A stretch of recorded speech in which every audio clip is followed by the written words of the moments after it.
Now let's look at another practice question of chapter 8.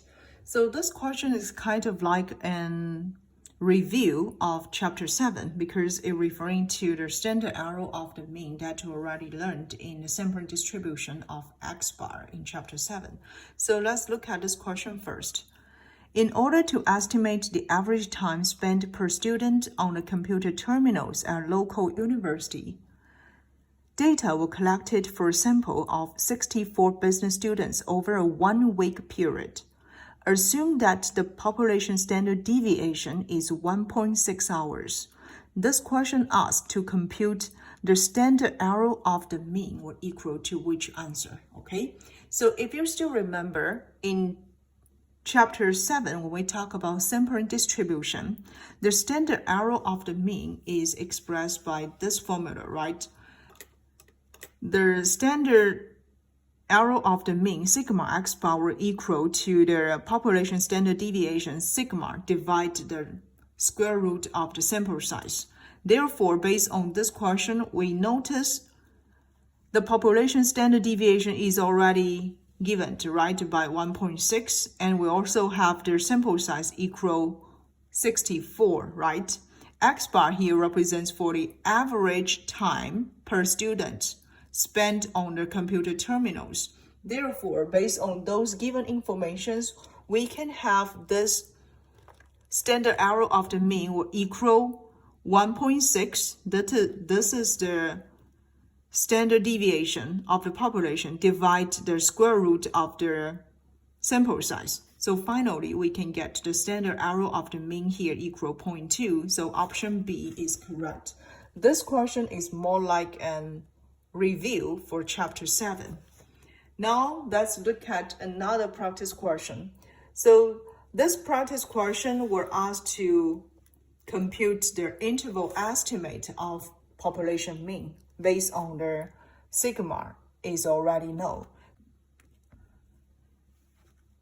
So let's look at this question first. A small stock firm wants to determine the average daily sales of stocks to their clients.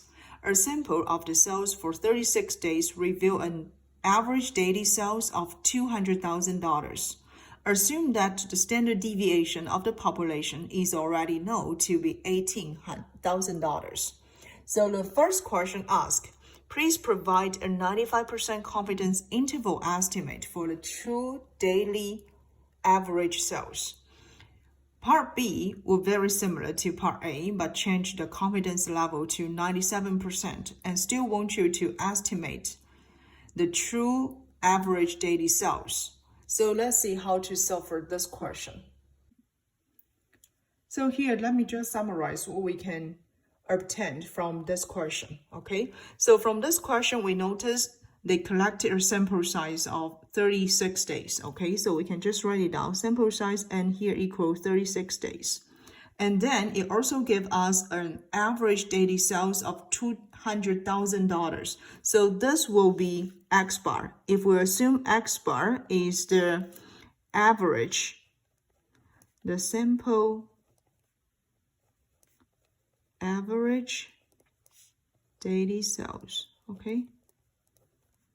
And from this question, we notice this X bar will equal $200,000.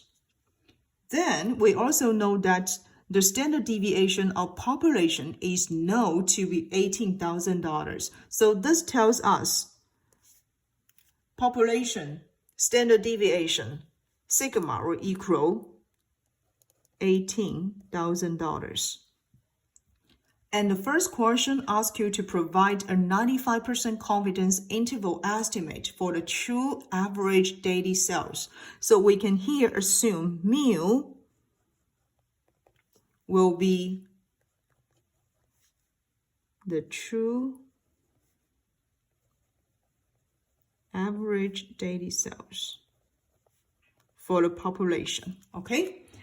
And as far as we notice from the first practice question, the interval estimate. So the interval estimate of mu based on the standard deviation sigma is null, which will equal x bar, adding or subtract the margin of the error, right? So z alpha over 2 sigma divide the square root of sample size. Okay, so here, let's just first compute the margin of the error. Then we can see here the margin of the error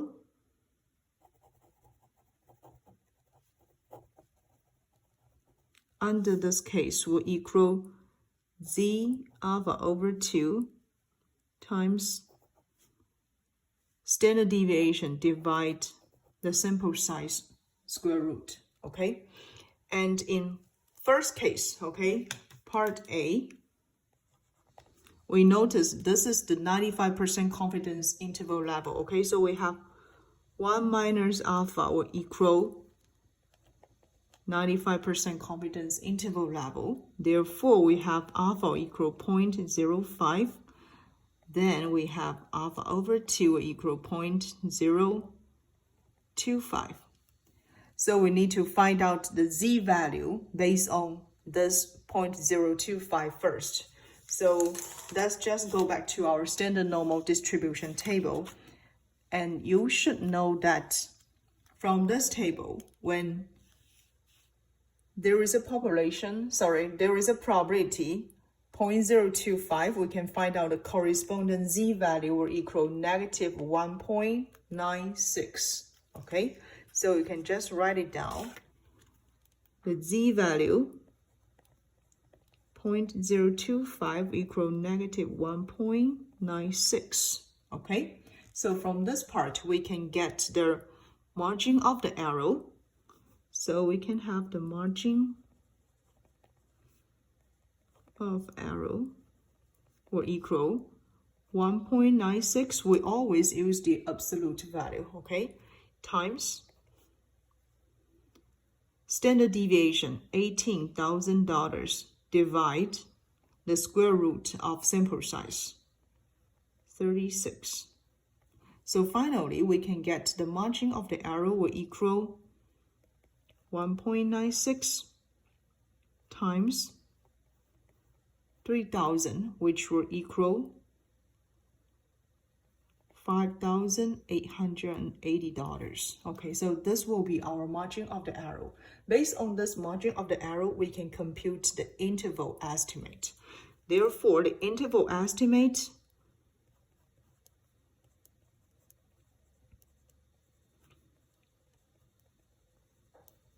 will equal x bar plus or subtract $5,880, which will equal $200,000 plus or subtract $5,880. So from this way, we can find out the interval, 95% confidence interval estimate for population mean, okay? So finally, we will have this interval lies between $194,000 and $120. Sorry, we can find out this interval for population mean will equal $194,120 to $205,880. So this will be the answers for part A. Now let's see how to solve for part B. Actually, the steps to solve for part B is very similar to part A. So first, part B wants us to find out a 97% confidence interval estimate for the true value or true average daily sales, right? Therefore, we need to know in part B, 1 over alpha here will equal 97%, which will 0.97. Then we can have alpha here will equal 0.03. Therefore, alpha over 2 will equal 0.015.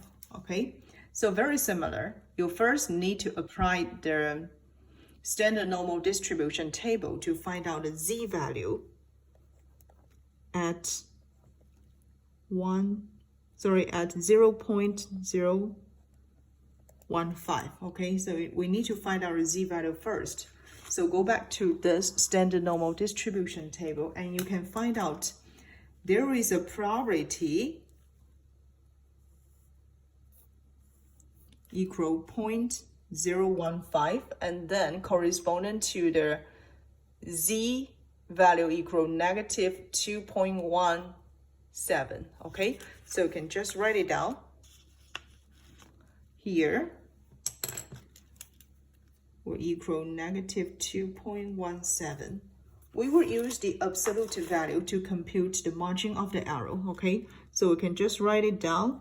The margin of error based on this 97% confidence interval level will equal 2.17 times standard deviation. We already know $18,000 divide the square root of sample size.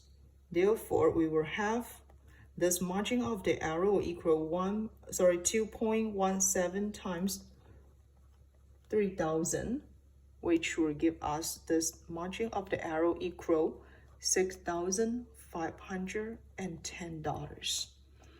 Therefore, based on margin of the error, we notice the interval estimate of mu is just use x bar, the simple mean, adding or subtract margin of the error, right?